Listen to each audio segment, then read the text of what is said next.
Assalamualaikum warahmatullahi wabarakatuh. Nama saya Ahmad Bayanillah dari kelas 3E.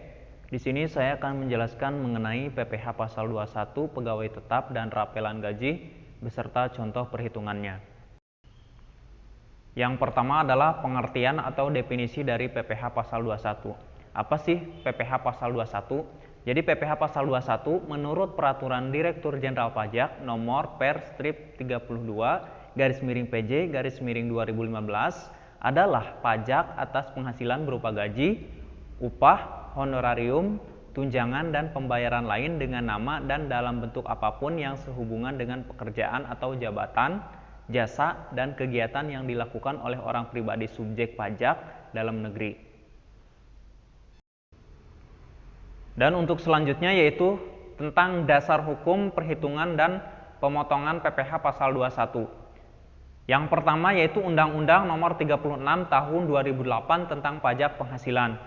Kemudian yang kedua Peraturan Direktur Jenderal Pajak Nomor Per/16/PJ/2016. Kemudian Peraturan Menteri Keuangan Nomor 101/PMK.010/2016 dan 102/PMK.010/2016. Kemudian Undang-Undang Nomor 7 Tahun 1983 sampai Undang-Undang Nomor 36 Tahun 2008 tentang pajak penghasilan. Kemudian peraturan atau undang-undang lainnya yang memuat tentang pajak penghasilan.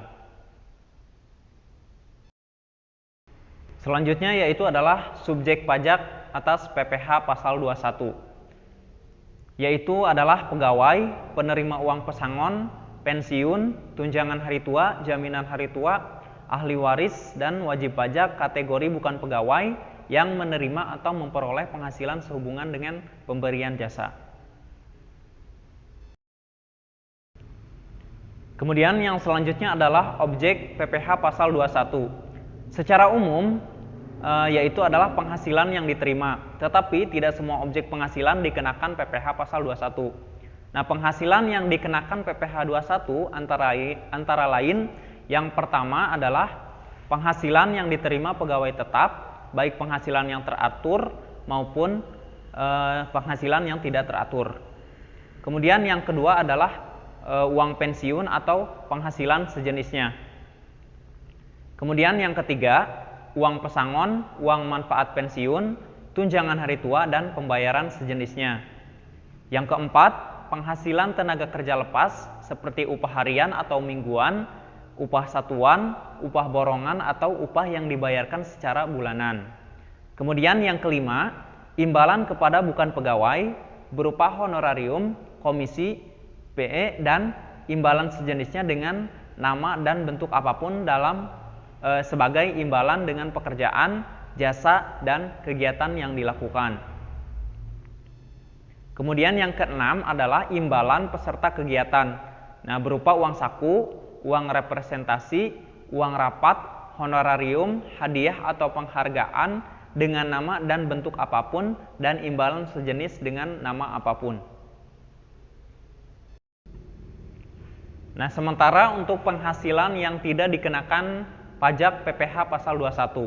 Antara lain yang pertama adalah santunan asuransi dari perusahaan asuransi, kemudian yang kedua adalah penerimaan dalam bentuk natura atau kenikmatan dalam bentuk apapun diberikan oleh wajib pajak atau pemerintah, penghasilan yang ditanggung oleh pemberi kerja atau pemerintah. Kemudian yang ketiga adalah zakat yang diterima dari badan atau lembaga amil zakat yang dibentuk atau disahkan pemerintah dan sumbangan keagamaan. Kemudian yang tidak dikenakan pajak selanjutnya adalah beasiswa.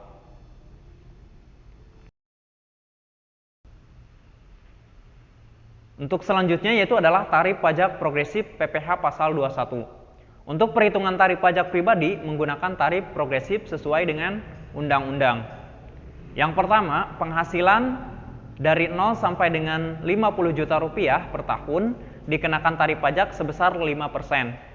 Kemudian lapisan kedua, untuk 50 juta sampai dengan 250 juta per tahun dikenakan tarif sebesar 15%. Yang ketiga, 250 juta sampai dengan 500 juta per tahun dikenakan tarif sebesar 25%. Kemudian Yang selanjutnya, wajib pajak tanpa NPWP dikenakan tarif 20% lebih tinggi dari yang memiliki NPWP.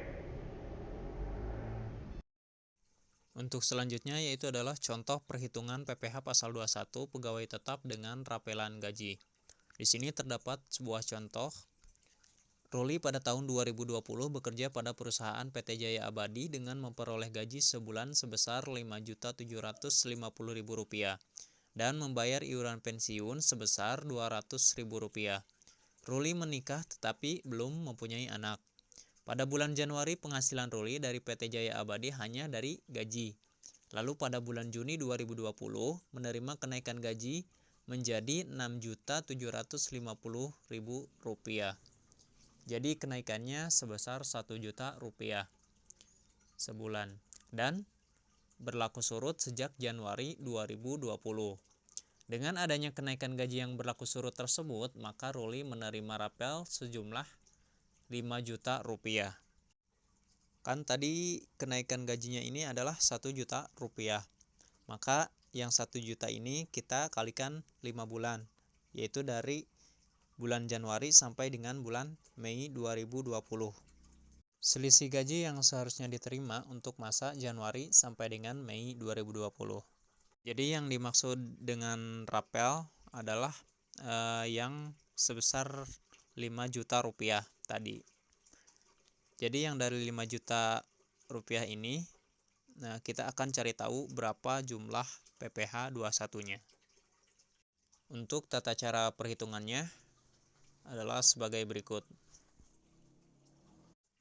Kita kasih judul di atasnya, perhitungan atas rapel. Pertama kita harus tentukan dulu berapa penghasilan brutonya. Di dalam soal tadi dijelaskan bahwa penghasilan brutonya itu didapat hanya dari gaji saja, yaitu sebesar Rp5.750.000. Maka kita tulis di sini Rp5.750.000. Rp5.750.000 ini adalah gaji sebelum rapel. Kemudian dia tidak menerima tunjangan lainnya dari perusahaan, maka kita langsung ke pengurangnya. Untuk pengurangnya sendiri kita asumsikan bahwa si Ruli ini adalah sebagai pegawai tetap dan dikenakan biaya jabatan.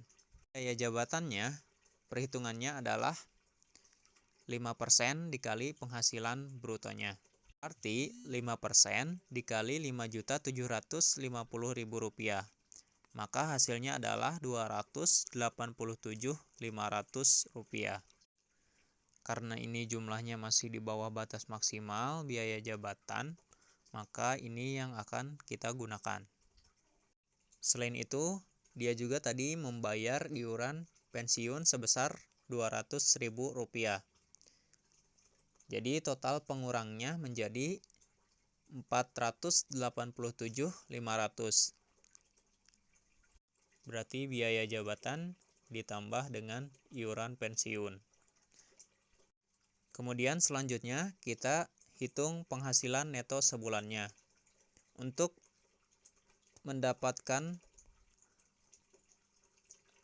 nilai dari penghasilan neto sebulan, maka caranya adalah penghasilan bruto kita kurangi dengan pengurang. Berarti Rp5.750.000 dikurangi Rp487.500. Hasilnya adalah Rp5.262.500. Selanjutnya kita kalikan setahun. Kita asumsikan di sini bahwa si Ruli ini bekerja selama 1 tahun penuh dari bulan Januari sampai dengan bulan Desember. Maka penghasilan setahunnya kita kalikan saja 5.262.500 dikali 12, yaitu 12 bulan. Maka diperoleh hasilnya yaitu adalah Rp63.150.000. Kemudian kita hitung penghasilan tidak kena pajak atau PTKP-nya. Nah, di soal tadi statusnya adalah menikah tetapi tidak mempunyai anak. Nah, artinya PTKP-nya adalah untuk diri sendiri, yaitu sebesar Rp54 juta. Nah, karena dia statusnya sudah menikah, maka ditambah sebesar Rp4.500.000. Nah, maka total PTKP-nya yaitu sebesar Rp58.500.000. Kemudian kita hitung penghasilan kena pajaknya. Caranya yaitu adalah penghasilan neto setahun kita kurangkan dengan PTKP-nya. Berarti Rp63.150.000 dikurangi Rp58.500.000. Maka hasilnya adalah Rp4.650.000. Selanjutnya, kita tentukan PPh pasal 21 terutangnya. Caranya adalah 5% dikali dengan penghasilan kena pajaknya. Berarti 5% dikali Rp4.650.000. Maka hasilnya adalah Rp232.500 untuk setahunnya. Karena PPh pasal 21 ini dipotongnya setiap bulan, maka kita bagi menjadi 12 untuk menemukan nilai PPh 21 setiap bulannya. Maka cara perhitungannya yaitu tadi 232.500 dibagi 12 sama dengan 19.375. Nah, ini adalah PPh gaji lama sebelum kenaikan gaji. Nah, untuk mengetahui rapelan, kita juga harus mengetahui PPh 21 gaji yang terbaru.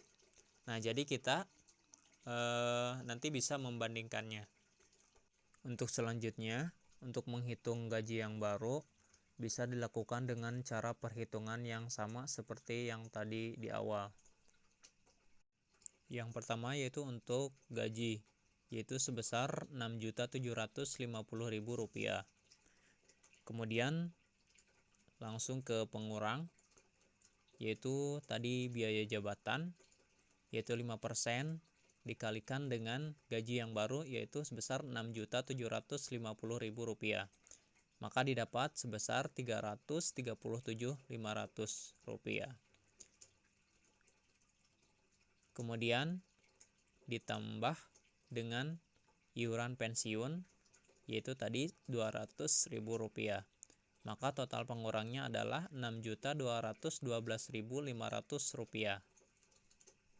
Kemudian untuk penghasilan neto sebulannya, yaitu sebesar Rp6.212.500.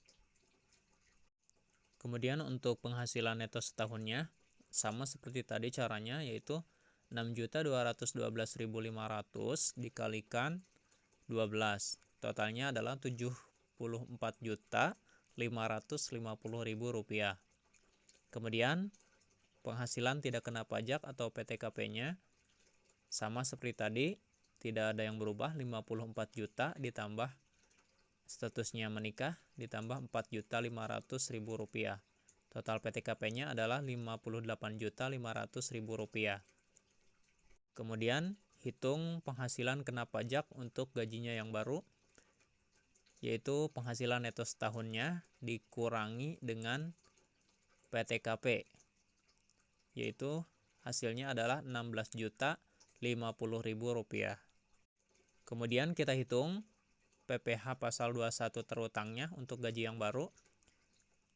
Sama, untuk rumusnya adalah 5% dikali dengan penghasilan kena pajaknya, yaitu 5% dikali Rp16.050.000. Totalnya adalah Rp802.500. Itu adalah untuk 1 tahun. Kemudian kita bagi menjadi 12 untuk mengetahui PPh 21-nya untuk sebulan. Maka 802.500 dibagi 12 yaitu adalah Rp66.875. Maka diperoleh dari gaji lama yaitu adalah 19.375. Kemudian untuk PPh 21 sebulannya dari gaji yang baru yaitu adalah 66.875. Di sini yang jadi pertanyaan adalah berapa PPh atas rapelnya. Oke, kita lanjutkan perhitungannya. Tadi telah diketahui bahwa rapelnya itu adalah sebesar 5 juta rupiah, yaitu dari bulan Januari sampai dengan bulan Mei. Untuk perhitungannya, yaitu PPh pasal 21 dari Januari sampai dengan Mei, maka kita kalikan dengan 5 bulan. Berarti yang tadi 19.375 dikali 5 bulan. Maka hasilnya adalah 96.875. Kemudian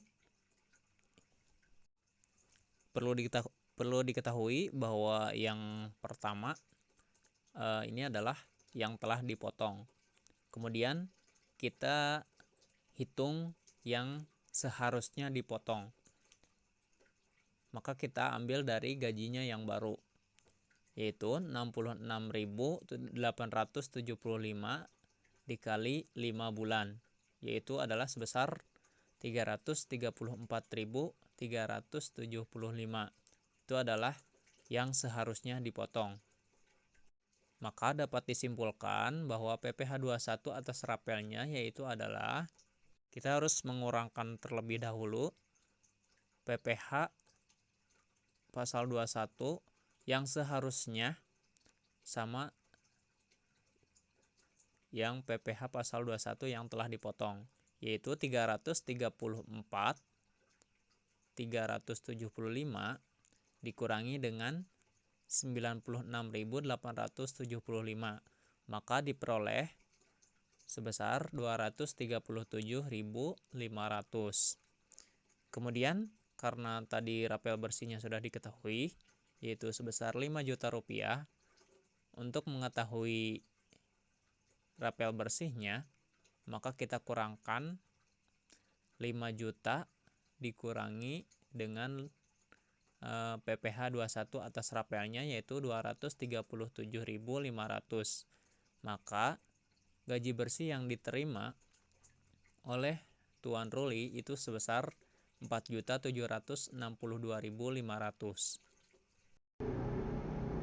Cukup sekian presentasi dari saya, kurang dan lebihnya mohon maaf. Billahi fisabilil haq. Wassalamualaikum warahmatullahi wabarakatuh.